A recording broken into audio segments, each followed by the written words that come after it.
Levan Azamir, bonjour, Boker Tov. Oui, bonjour. Bonjour Boker Tov, merci d'être Boker avec Tov. nous ce matin sur Studio Kalita et nous vous avons sollicité pour nous parler d'une figure, on peut dire héroïque, qui a disparu hier. Il s'agit de Marcel Nigno, qui était membre du fameux réseau d'espionnage juif qui avait été démantelé dans les années 50, au début des années 50 par les autorités égyptiennes. C'était un réseau qui avait été fondé, en tout cas créé par l'État d'Israël, par le Mossad, on va dire, ou l'ancêtre du Mossad à l'époque, et qui avait donc été démantelé, et ce que l'on avait appelé en Israël l'affaire Lavon ou le Essek Habish. Je voudrais que vous nous racontiez d'abord, si c'était possible, très rapidement, de quoi s'agit-il, comment s'est créé ce réseau, pourquoi les Israéliens avaient voulu créer un réseau en demandant à des membres de la communauté juive égyptienne donc de participer à ce réseau. Bon, alors, en ce temps-là, Israël voulait faire croire que l'Égypte était contre l'Amérique. Oui. Alors, tout ce qu'il demandait à ces jeunes gens, juifs, égyptiens, c'était de mettre ou bien des bombes, ou bien faire éclater, ou mettre le feu à des installations américaines. Une fois, c'était la librairie américaine.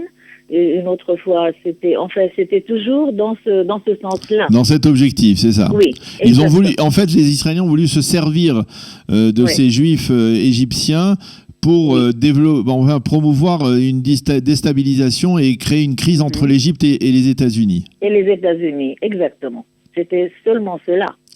Alors, ce réseau a été démantelé. Dans quelles circonstances il a été démantelé ? On est au début des années 50, hein, c'est cela ? Oui, exactement, 51. Et puis, l'un des jeunes gens devait faire éclater une bombe dans un cinéma. Oui. Où on donnait un film américain, exactement. Oui. Alors, il a été un peu maladroit et parce qu'il avait dans sa poche cette bombe et elle a éclaté dans sa poche. Ok. C'est comme cela que ça a commencé. Et on l'a attrapé, bien sûr, parce qu'il était là. Oui. Et on l'a tout de suite emprisonné. Mais ce qui était un peu étonnant, c'est qu'ils savaient déjà, enfin les autorités égyptiennes savaient déjà sur ce réseau, ils connaissaient les noms. Ils les ont tout de suite attrapés, à tous, presque tous. Hein. Oui. Presque tous ont été attrapés en 2-3 jours, inclus Marcel Nigno, qui mais pas tout de suite, elle a été après 2-3 jours, presque. Elle a été aussi emprisonnée. Comment vous expliquez cela avec le recul du temps, de l'histoire? Comment vous expliquez que les Égyptiens étaient informés des noms de ce réseau? Alors, tout le temps, on se demandait qui était la troisième personne, on appelait ça Adam Ashlishi, qui avait donné cette opération maladroite, on peut dire, parce qu'elle a été très mal organisée depuis le début. On ne leur avait pas expliqué quoi faire. Ils n'étaient pas suffisamment expérimentés. Hein. Non, on ne leur a pas expliqué. Et on les avait amenés en Israël, n'est-ce pas, clandestinement, bien sûr. On leur avait appris certaines choses pendant 2-3 mois. Et ils étaient retournés en Égypte pour travailler. Mais on ne leur a jamais expliqué comment faire le moment que l'un d'eux a été attrapé, et comment fuir, comment résister à cela. Ils ne savaient pas quoi faire. Alors, ils ont tous été pris l'un après l'autre. Et enfin, c'était maladroit. Alors, c'est pour cela. Voilà. Alors, je le rappelle pour nos auditeurs, je le disais tout à l'heure, vous êtes la présidente de l'Union des Juifs originaires d'Égypte qui vivent en Israël. Vous vous souvenez très bien de cette affaire. Vous vous souvenez de l'impact que ça avait provoqué dans la communauté juive égyptienne? Et en Israël ou en Égypte même. En Égypte, voilà. Alors, certaines personnes disent que cela n'a absolument pas influencé sur leur vie. Et parce que Nasser disait toujours, je différencie entre les Juifs d'Égypte et les sionistes, comme s'il y avait une différence. En tout cas, il n'y en a pas.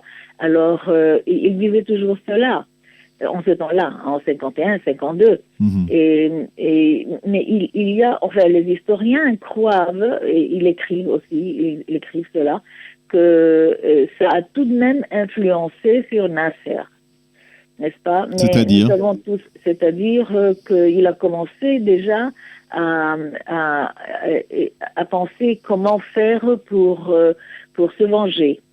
Mais nous savons tous que la vengeance n'était venue qu'en 1956 et tout de suite après ce que nous appelons ici Mifta Kadesh, la guerre du Sinaï, ou bien la crise de Suez, comme on l'appelle plutôt en Europe.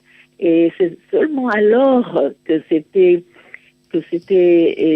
devenu, voilà, vous êtes tous des sionistes. C'est arrivé en 56. Alors, les historiens sont un peu divisés dans cela.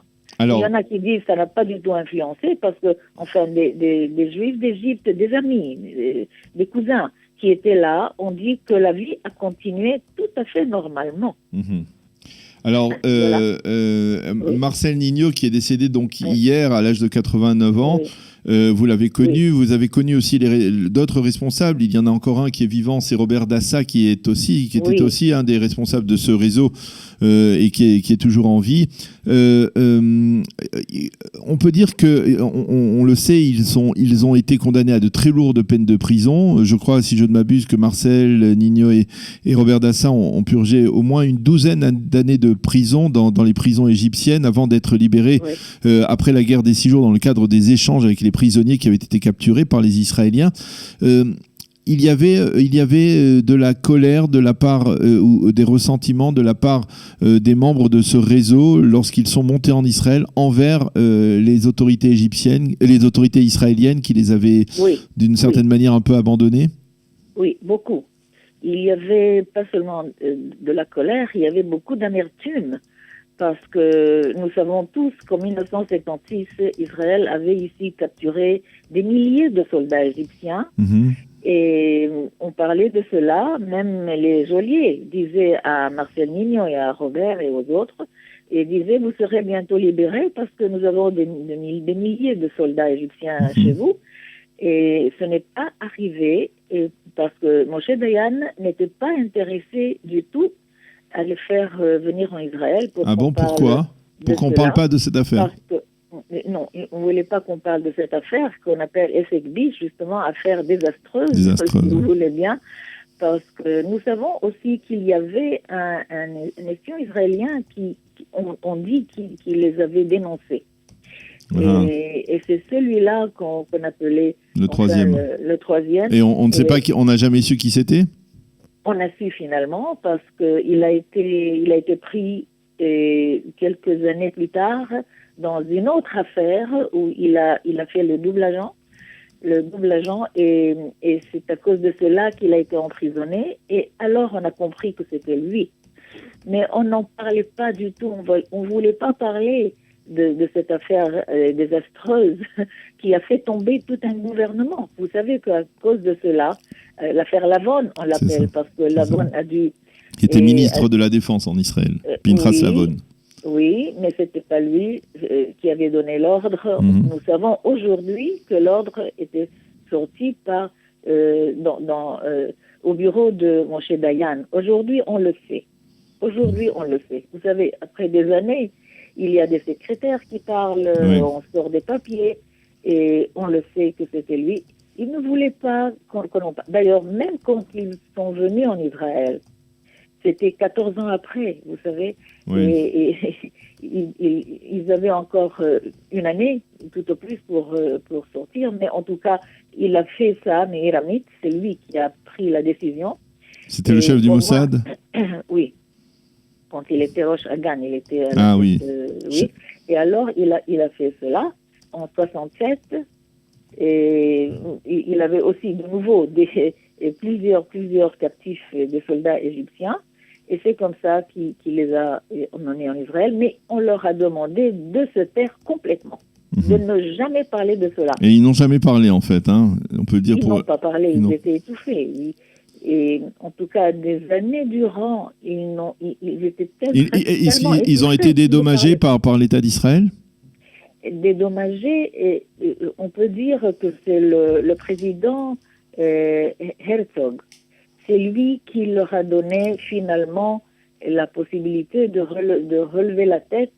Il les avait invités à la résidence présidentielle, leur a donné un titre d'honneur. Et enfin, il a ouvert, c'est comme ça qu'on a su qu'ils sont tous là. En tout cas, il y a encore un troisième, vous savez, c'est Zafaran. Robert Dassa est en vie, avait écrit, et aussi Zafaran. Il avait dessiné ce qui s'est passé en prison. Il a sorti un album. C'est terrible à voir, parce qu'il a mis exactement les tortures.